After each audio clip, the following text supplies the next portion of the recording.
ಬರ್ತಾ ಇದೆ. ಮನೆ ಸ್ವಲ್ಪ ಸುಣ್ಣ ಬಣ್ಣ ಮಾಡಬೇಕು. ನೀನು ಒಬ್ಬಳೇ ಇದೆಯಲ್ಲ, ಅದಕ್ಕಾಗಿ ಹೇಳ್ತಾ ಇದ್ದೀನಿ, ಬೇಗ ಬೇಗನೆ ಕೆಲಸ ಮಾಡು ಅಂತ. ಆಯ್ತು, ನನ್ನ ಕರ್ತವ್ಯ ನಾನು ಮಾಡ್ತೀನಿ.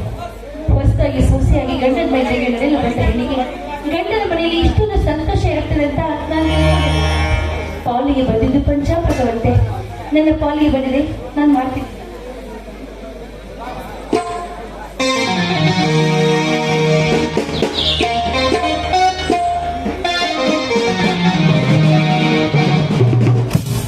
ಏನು ಮಾಸಿಲ್ಲ, ಹೆರಮದ ಬಗ್ಗೆ ಕುಳಿತುಕೊಳ್ಳಿಲ್ಲ.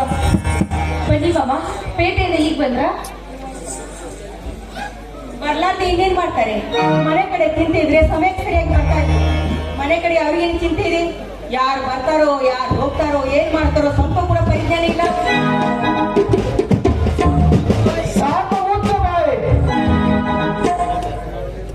ಬಾಯಿಗೆ ಬಂದಂಗೆ ಮಗಳೇ, ಈ ಬೆಟ್ಟದಿಂದ ಹೊಡೆಸ್ಕೋಬೇಡ. ಈ ಮನೆಯಲ್ಲಿ ನಿನಗೆ ಕಡಿಮೆ ಇದೇನು?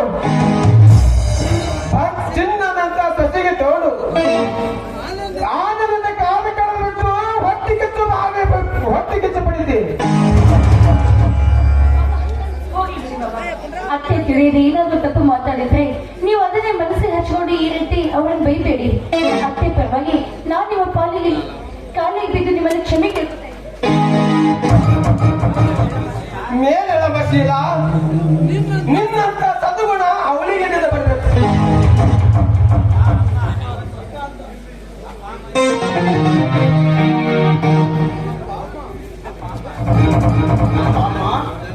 ಇವತ್ತ ನಮ್ಮ ಮನೆಯ ಹಸರ ತೆಗೆದಾಯ್ತು.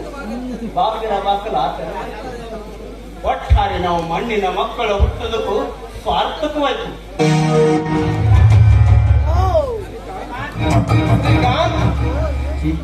ಯಾಕೋ ಎಂದು ಎಷ್ಟು ಖುಷಿಯಾಗಿದೆ. ಮತ್ತೇನು ಹೊಸ ಸುದ್ದಿ ತಿಳಿಸೇಳ ತಮ್ಮ? ಹಿಂದೆ ನಮ್ಮ ತೋಟಕ್ಕೆ ಸರ್ಕಾರಿ ಕೃಷಿ ಅಧಿಕಾರಿಗಳು ಬಂದಿದ್ರು. ನಮ್ಮ ಹೊಲದ ಬೆಳೆಗಳೆಲ್ಲ ನೋಡಿ ಅವರು ಚೆನ್ನಾಗಿ ಹೇಳಿದ್ರು. ಈ ವರ್ಷದ ಬಹುಮಾನ ಸಹ ನಮ್ಗ ಕೊಡ್ತೀನಂತ ಹೇಳಿದ್ರು ಅಪ್ಪಾಜಿ. ಆಗ ಈ ವರ್ಷದ ಉತ್ತಮ ಬೆಳೆಯಂದು ನಮಗ ಬಹುಮಾನ ಸಹ ಕೊಡ್ತೇನಂತ ಹೇಳಿದ್ರು. ಇದರಲ್ಲಿ ನಿನ್ನ ಸಮೇತ ಫಲ ಕಷ್ಟವಾಯಿತು ಶ್ರೀಕಾಂತ್. ಮನೆ ಕಡೆ ನೆನಪಿಲ್ಲದ ಭೂಮಿ ತಾಯಿಗೆ ದುಡಿದು ನಿನ್ನ ಭಯ ಪವಿತ್ರ ಆಯ್ತು. ಇರಲಿ, ನೀನು ಸ್ವಲ್ಪ ವಿಶ್ರಾಂತಿ ತೆಗೆದುಕೊಳ್ಳಪ್ಪ.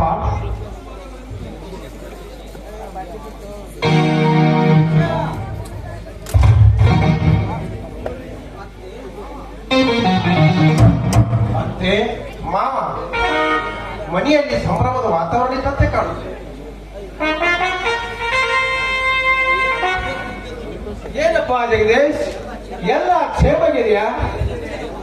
ನನಗೇನ ಮಾವ, ಯಾವ ತೊಂದರೆನೂ ಇಲ್ಲ, ಕ್ಷೇಮವಾಗಿದ್ದೇನೆ. ಜಗದೀಶ್, ಈ ನಿನ್ನ ತಂಗಿ ದಿನಾಲ ನಿನಗೆ ನೆನೆಸಿಕೊಂಡು ಒಂದು ದಿವಸ ಊಟದ ಕಟ್ಟಿ ಬಿಟ್ಟು ಕೂತಾಳೆ. ಹೌದಪ್ಪ ಜಗದೀಶ, ನಿನ್ನ ತಂಗಿ ತುಂಬಾ ಒಳ್ಳೆಯವಳು. ಎಲ್ಲ ಹೆಣ್ಣು ಮಕ್ಕಳು ನಿನ್ನ ತಂಗಿನ ನೋಡಿ ಕಲ್ಕೋಬೇಕು.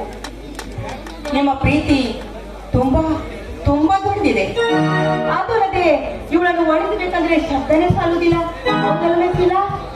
ಹಾಗೇನಿಲ್ಲ ಬಿಡಿಯತ್ತೆ, ಪ್ರೀತಿ ಪ್ರೇಮವನ್ನ ದಿನನಿತ್ಯ ನೀವು ತೋರಿಸ್ತಾನೆ ಇರ್ತೀರಲ್ಲ. ಏನು ಇಷ್ಟು ಬೇಗ ನನಗೆ ಪ್ರೀತಿ ಸಾಕಾಗೋಯ್ತಾ? ಯಾಕಪ್ಪ? ಏನಂತೆ ಪ್ರೀತಿ ಇಟ್ಟುಕೊಂಡು ಬಿಟ್ರಿ ನೀವು ಮುದ್ದಾದ ಸೊಸೆ ಮೇಲೆ ನೀವಿಟ್ಟಿರುವ ಪ್ರೀತಿಯನ್ನು ನೋಡಿದ್ರೆ ಎಲ್ಲಿ ನಾನು ಬಂದ ಕೆಲಸ ಫಲಿಸದೆ ಮರಳಿ ಮನೆಗೆ ವಾಪಸ್ ಹೋಗ್ತೀನಂತ ಚಿಂತೆ. ಏನಪ್ಪ, ಏನು ವಿಚಾರ ಮಾಡ್ತಿದ್ಯಲ್ಲ? ಏನು ವಿಶೇಷ? ಇಲ್ಲಿವರೆಗೂ ದಯಮಾಡಿಸಿದ್ರಿ, ಏನು ವಿಷಯ? ಈಗ ಅಂದ ಮೇಲೆ ಬರದೇ ಇರ್ತಾನೆ ನಮ್ಮ ಏಕೋ ಅವಳ ತಂಗಿಯನ್ನು ಮಾತಾಡ್ತಾ ಬಂದಿರ್ಬೇಕು. ಅಲ್ಲೇ ಜಗದೀಶ್ ಮಾಮ ಮಾತನಾಡಿಸಿ ಹೋಗೋದಕ್ಕಷ್ಟೇ ಬಂದಿರ ಶ್ರೀಕಾಂತ್. ತಾವೆಲ್ಲರೂ ಸಹಕಾರಿ ಇದ್ದರೆ ನನ್ನ ತಂಗಿಯನ್ನು ಜೊತೆಯಲ್ಲಿ ಕರೆದುಕೊಂಡು ಹೋಗಲು ಬಂದಿದ್ದೇನೆ. ಅಂತ ಕೆಲಸ ಏನೈತೆ ನಿಮ್ಮ ಮನೆಯಲ್ಲಿ? ಕೆಲಸವೇನಿದ್ದಿಲ್ಲ. ತಮ್ಮೆಲ್ಲರಿಗೆ ಗೊತ್ತಿದ್ದಾಗೆ ನಾಗರ ಹಬ್ಬ ನಾಗರ ಪಂಚಮಿ ಸಡಿ ಬರಲಿಲ್ಲವೇ? ನಾಗರ ಪಂಚಮಿಯಲ್ಲಿ ನಾರಿಯರು ಎಲ್ಲರೂ ನಕ್ಕು ನಲಿಯುತ್ತಾ ಹುಟ್ಟಿಗೆ ಹಾಲ ಇರಿಬೇಕಲ್ಲ, ಅದಕ್ಕೆ ಆತುರ ಪಟ್ಟು ಬಂದ ತಂಗಿಯ ಸ್ವಾಮಿ. ಯಾವಾಗ ನೀನು ಈ ಮನೆಯಲ್ಲಿ ಕಾಲಿಟ್ಟು ಆವಾಗ್ಲೇ ಗೊತ್ತಾಯ್ತು ಏನೊಂದು ಪಿತೂರಿ ತೆಗೆದುಕೊಂಡು ಇಲ್ಲಿ ಬರ್ತೀಯಾ ಅಂತ. ತಂಗೇನು ಕೈಲು ಬಂದಿದ್ಯಾ ಮನೆಗೆ? ಏಕೆ ನಮ್ಮ ಮನೇಲಿ ಕೂಡ ಹಬ್ಬ ಇಲ್ಲಿವೇನು? ಹೋದ ಬಿಡ ಶಕುಂತಲ, ಹಬ್ಬ ಹುಡುಗಿ ನಾಡ ತುಂಬಾ ಎಲ್ಲರ ಮನೆಯಲ್ಲಿ ಇರ್ತದೆ. ಪಾಪ ಇರೋ ಒಬ್ಬ ತಂಗಿ ಕರೆದುಕೊಂಡು ಹೋಗಿ ಹೊಸ ಸೀರೆ ಉಳಿಸಬೇಕೆಂದು ಆಸೆ ಇಟ್ಕೊಂಡು ಬಂದಾನೆ. 4 ದಿನ ಸೀಲ ತಮ್ಮ ತವರ ಮನೆಗೆ ಹೋಗಿ ಬರ್ಲಿ ಬಿಡು. ಮತ್ತೇನು ನೋಡುತ್ತಾ ನಿಂತಿಲ್ಲ, ಅಪ್ಪನ ಅಗ್ನ ಬಂದದನ ಹೋಗಿ ಬಂದು ಬಿಡು. ನಾನು ಓದ್ಬರ್ತೀನಿ ನೋಡಿ. ಹಬ್ಬಕ್ಕೆ ಒಬ್ಬಳಲ್ಲಿ ಕಳಿಸ್ತಾ ಇದ್ದೀರಾ, ನೀವು ಬಂದ್ಬಿಡ್ತೀರಾ ತಾನೇ?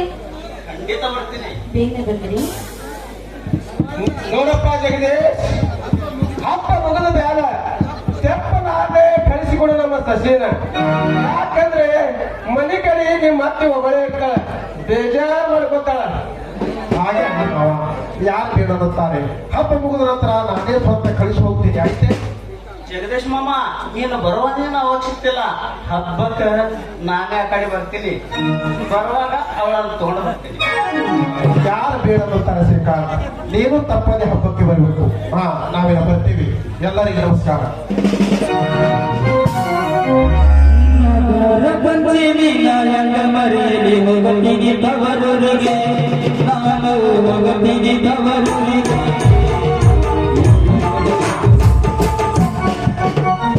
ಕಳ್ಸ್ಕೊಟ್ರಲ್ಲ ಮತ್ತೆ ನೋಡ್ತಾ ಇದ್ದೀರಾ? ಬನ್ನಿ ಊಟ ಮಾಡಿ.